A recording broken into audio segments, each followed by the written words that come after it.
Hi and welcome back. Today we're going to add lace, graphics, and prints to your textiles in Clo3D. Let's jump in.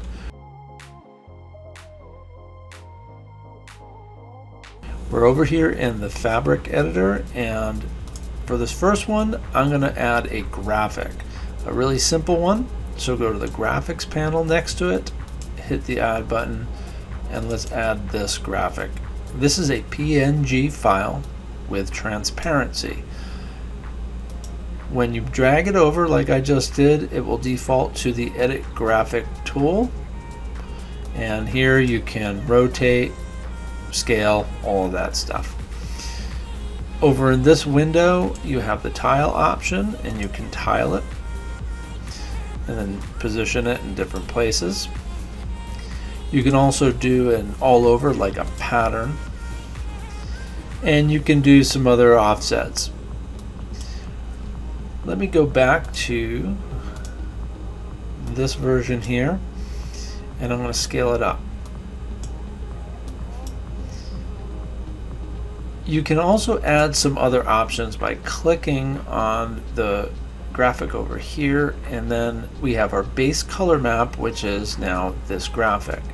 Underneath it are the normal map, displacement map, and opacity map options. So say I wanted this to sit off the surface a little bit. We now have this option to generate a displacement map.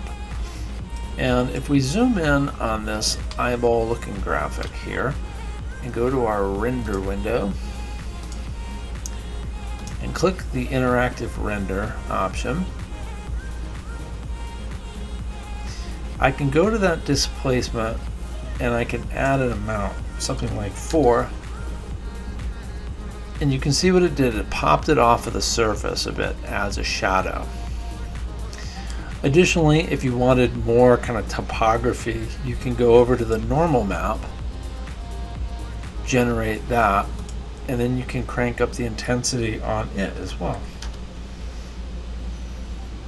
Sometimes you need to start and stop the render window just to see what the options are going to be.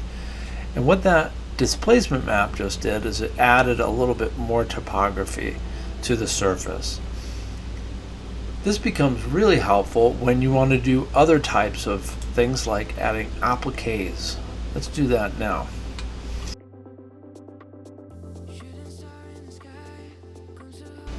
I'm going to come back, go to the add button, and I generated this applique in Photoshop. I used the generative fill option, and we'll drag this applique graphic in.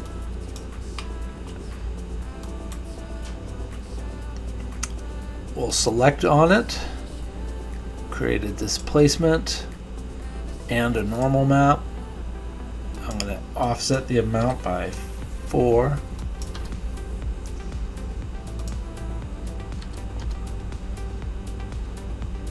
I'll go to my render window to see the results.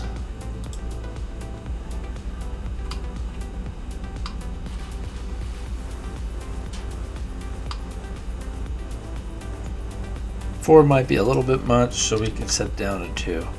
And it will just make that graphic set off of the surface.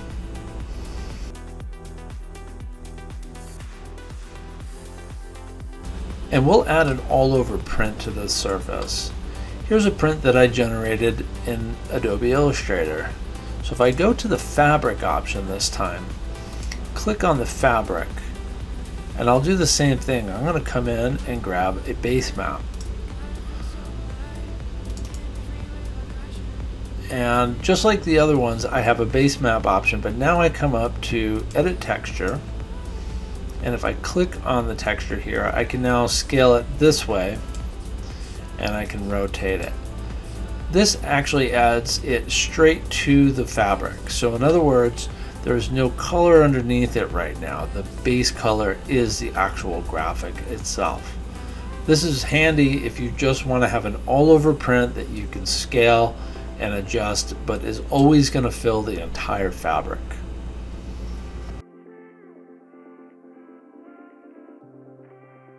Now let's add some lace. First thing I'm going to do is I'm going to label this fabric white, and then I'm going to add another one, And I'm going to call this one lace, just so I can differentiate between the two.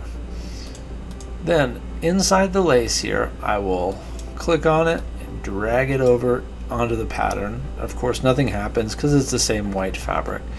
Come in here, click on lace, come down to the base color map again, and I'm going to choose that lace option.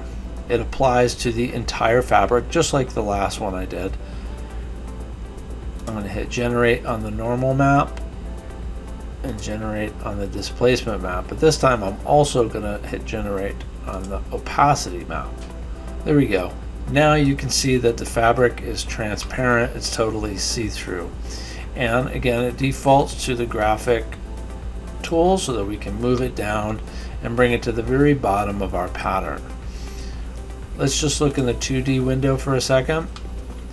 At the bottom of our design, we want to get our lace to as close to the edge as possible.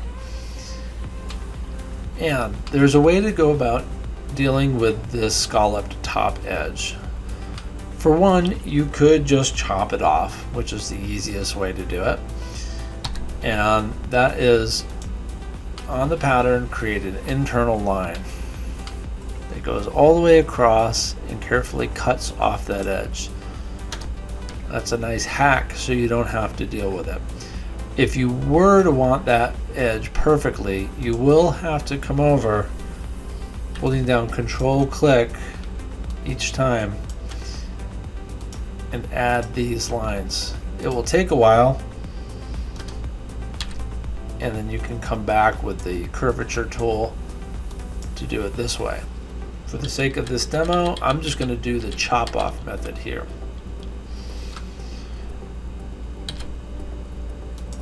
I can right click on that line, cut and sew, and then I want to apply the white fabric to the top piece here. Let's look at it in the 3D window now. Because I added that opacity map and the displacement map, I have lace all the way along the bottom edge, and it seems to work just fine. It just depends on the level of detail that you're looking for. And then come back over to the lace option here, and under your displacement, add a little bit of a displacement. Something around 2 works pretty well. And then to see the displacement result, make sure to go back to your render window.